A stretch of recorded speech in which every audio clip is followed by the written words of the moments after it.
ওসিয়তকারী যদি জুলুম করে, মনে করেন কোনো ব্যক্তি মসজিদের জমি দেওয়ার ওসিয়ত করে গেলেন, কিন্তু তার সন্তানের জন্য কিছুই রেখে যান না, তখন এটা জুলুম হবে, সন্তানদের প্রতি জুলুম।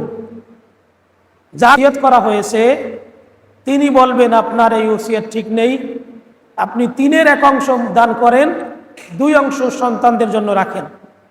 এইভাবে যার কাছে ওসিয়ত করবে তিনি এটা বুঝিয়ে বলবেন। চ্যানেলটি সাবস্ক্রাইব করে আমাদের সঙ্গেই থাকুন। আমরা কথা শুনব সূরা বাকারার 180 নং আয়াত থেকে। আউযু বিল্লাহি মিনাশ শাইতানির রাজীম। বিতাড়িত মরদুদ শয়তানের ওয়াসওয়াসা থেকে আল্লাহ তাআলার কাছে পানাহ চাই। বিসমিল্লাহির রহমানির রহিম। পরম করুণাময় দয়ালু দাতা আল্লাহ তাআলার নামে শুরু করতেছি। কুতিবা আলাইকুম ইযা হাদারা আহাদাকুমুল মাউত ইন তারাকা খায়রানিল ওয়াসিয়্যা। আল্লাহ তাআলা বলেন, তোমাদের যখন মৃত্যু এসে যায়, তোমাদের সম্পদ থাকলে তার ওসিয়ত করবে। লিল ওয়ালিদাইনি, পিতামাতার জন্য, ওয়াল আকরাবিন, নিকটতম আত্মীয় স্বজনদের জন্য, বিল মারুফ, ন্যায়সঙ্গতভাবে, হাক্কান আলাল মুত্তাকিন, এটা মুত্তাকিদের জন্য সত্য। এই আয়াতটির হুকুম রহিত হয়ে গিয়েছে, অর্থাৎ যখন সূরা নিসার 11 নং আয়াত নাজিল হয় নাই, ওখানে আল্লাহ তাআলা সম্পদ বন্টনের বিস্তারিত কথা বলে দিয়েছেন। তখন আল্লাহ তাআলার আইন ছিল, কোনো ব্যক্তি মারা গেলে তার সম্পদ কি হবে, এজন্য যিনি মারা যাবেন অসুস্থ হলেই তার দায়িত্ব ছিল ওসিয়ত করা। সে ওসিয়ত করে যাবে কে কতটুকু পাবে। কিন্তু দেখা যাচ্ছে তখনকার মানুষ জুলুম করত, কারো সম্পদ বেশি দিত, কারো কম দিত। এই কারণে মানুষের উপর আল্লাহ তাআলা দায়িত্ব না দিয়ে আল্লাহ তাআলা নিজেই দায়িত্ব নিয়েছেন। কোনো ব্যক্তি ইন্তেকাল করলে তার সম্পদের ওয়ারিশ কারা হবে, কে কতটুকু পাবে, আল্লাহ তাআলা নির্ধারিত করে দিয়েছেন। জন্য ওসিয়ত করার দরকার নেই। তবে কোরআনে যতটুকু পাওয়া যায় না, এর মধ্যে আত্মীয় স্বজনের যদি দিতে হয়, সেক্ষেত্রে ওসিয়তের কথা বলা হয়েছে। ফামান বাদদালাহু বা'দামা সামিআহু ফাইন্নামা ইসমুহু আলাল্লাযীনা ইউবাদদিলুনা। ওসিয়ত শোনার পরে কোনো ব্যক্তি যদি ওসিয়ত পরিবর্তন করে, তাহলে পরিবর্তনের পাপ তারই হবে যেই ব্যক্তি ওসিয়তকে পরিবর্তন করেছে। ইন্নাল্লাহা সামিউন আলীম। আল্লাহ তাআলা সব কিছু শুনেন এবং আল্লাহ তাআলা মহাজ্ঞানী। ফামান খাফা মিন মুসিন জানাফান আও ইসমান ফাসলাহা বাইনাহুম ফালা ইসমা আলাইহি। যদি কোনো ব্যক্তি ভয় করে,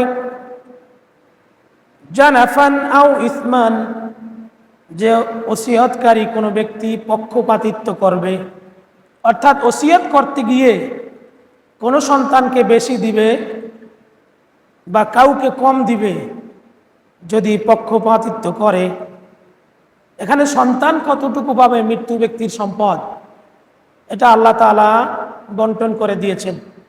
সমস্ত সম্পদের 8-এর 1 অংশ পাবে স্ত্রী কোনো ব্যক্তি মারা গেলে। এরপর যে সম্পদ থাকবে, প্রত্যেক সম্পদের 2 ভাগ ছেলে পাবে, মেয়ে পাবে ছেলের অর্ধেক, অর্থাৎ 1 ভাগ। পিতামাতা থাকলে তার ভাগও আল্লাহ তাআলা করে দিয়েছেন, সে কতটুকু পাবে।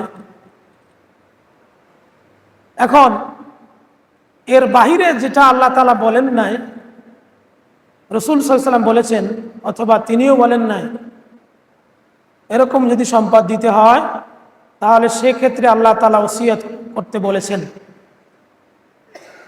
কিন্তু ওসিয়তকারী যদি জুলুম করে, মনে করেন কোনো ব্যক্তি মসজিদে জমি দেওয়ার ওসিয়ত করে গেলেন কিন্তু তার সন্তানের জন্য কিছুই রেখে যান না, তখন এটা জুলুম হবে, সন্তানদের প্রতি জুলুম। যা ওসিয়ত করা হয়েছে তিনি বলবেন আপনার এই ওসিয়ত ঠিক নেই, আপনি 1/3 অংশ দান করেন, 2 অংশ সন্তানদের জন্য রাখেন। এইভাবে যার কাছে ওসিয়ত করবে তিনি এটা বুঝিয়ে বলবেন। فَأَصْلَحَ بَيْنَهُمْ فَلَا إِثْمَ عَلَيْهِ। এই ক্ষেত্রে আল্লাহ তাআলা বলেছেন ওসিয়ত শ্রবণকারী তাদের মধ্যে যদি সংশোধন করে দেয় তাহলে তার কোনো পাপ হবে না। ইন্নাল্লাহা গফুরুর রহিম, নিশ্চয় আল্লাহ তাআলা ক্ষমাশীল এবং পরম দয়ালু। ওমর ইবনে খারেজা বর্ণনা করেন, আমি রাসূল সাল্লাল্লাহু আলাইহি ওয়াসাল্লামের উটির রশি ধরে চলতেছিলাম। আল্লাহ রাসূল সাল্লাল্লাহু আলাইহি ওয়াসাল্লাম বললেন আল্লাহ তাআলা প্রত্যেক ব্যক্তিকে তার পাওনাকে বুঝিয়ে দিতে বলেছেন। ওমর ইবনে খারেজার ছেলে ওমর, তিনি বলতেছেন আমি রাসূল সাল্লাল্লাহু আলাইহি ওয়াসাল্লামের বাহনের উটে রশি ধরে হাঁটতে লাগলাম। এমনি সময় আল্লাহ নবীজি বলেছেন যে আল্লাহ তাআলা আমাকে জানিয়েছেন কোনো ব্যক্তির কাছে যদি কোনো পাওনাদার কিছু পায় তাহলে যথোপযুক্ত তার পাওনা ফেরত দিতে হবে, পরিশোধ করতে হবে, এটা আল্লাহ তাআলা বলেছেন। চাই সেটা ওয়ারিসের মধ্যে হোক আর ওয়ারিসের মধ্যে কোনো ওসিয়ত নেই। অর্থাৎ আল্লাহ তাআলা যাদের সম্পদ বন্টন করে দিয়েছেন, কিন্তু এখানে ওসিয়ত করলে হবে না। আপনি ইন্তেকাল করলে আপনার সম্পদ কতটুকু ছেলে পাবে, মেয়ে পাবে, স্ত্রী পাবে, পিতামাতা বেঁচে থাকলে তারা পাবে, এটা আল্লাহ বন্টন করে দিয়েছেন সূরা নিসার 11 নং আয়াতে। এখানে আপনি যদি বন্টন করে দেন আপনার ইচ্ছা মতো এটা হবে না। বহু মানুষ আছে নিজের সম্পদ নিজের ইচ্ছা মতো ভাগ করে দেয়, অথচ নামাজও পড়ে। এই ব্যক্তিকে আল্লাহ তাআলা আসামির কাঠ গাড়িতে দাঁড় করাবেন, তাকে আসামির কাঠ বরায় দাঁড়াতে হবে। এই ভেজালটা বাংলাদেশের বেশিরভাগ সম্পদের, এজন্য আল্লাহ জানেন এরকম সমস্যা হবে, এই কারণেই আল্লাহ তাআলা নিজে বন্টন করে দিয়েছেন।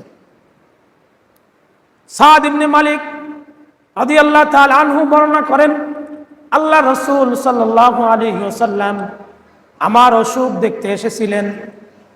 সাদ ইবনে মালিক তিনি রাসূলুল্লাহকে জিজ্ঞাসা করেন, ইয়া রাসূলুল্লাহ, ইয়া হাবিবাল্লাহ, আমি আমার সম্পদের কতটুকু ওসিয়ত করব? আমি কি আমার সকল সম্পদ ওসিয়ত করব? নবীজি বললেন না। সাদ ইবনে মালিক বলেন, আমি আমার সম্পদের অর্ধেকটা ওসিয়ত করব। আল্লাহ নবীজি বললেন না। সাদ ইবনে মালিক বলেন, আমি আমার সম্পদের 3/1 অংশ ওসিয়ত করব। আল্লাহ রাসূল বললেন, করতে পারো। তাহলে সম্পদের সব ওসিয়ত করা যাবে না, কিন্তু নিজের সন্তানদের জন্য তো ওসিয়ত করাই যাবে না, এটা তো সে পাবে, তার প্রাপ্য। ওসিয়ত করবে আত্মীয় স্বজনের জন্য যদি দরকার হয়। ওসিয়ত শব্দের অর্থ হলো ঘোষণা। যিনি ওসিয়ত করেন আরবিতে তাকে বলা হয় মুসি, আর যাকে ওসিয়ত করা হয় যার কাছে তাকে বলা হয় ওসি। যার জন্য ওসিয়ত করা হয় তাকে বলা হয় মুসা লাহু, আর যেই সম্পদ ওসিয়ত করা হয় তাকে বলা হয় মুসা বিহি। চ্যানেলটি সাবস্ক্রাইব করে আমাদের সঙ্গেই থাকুন।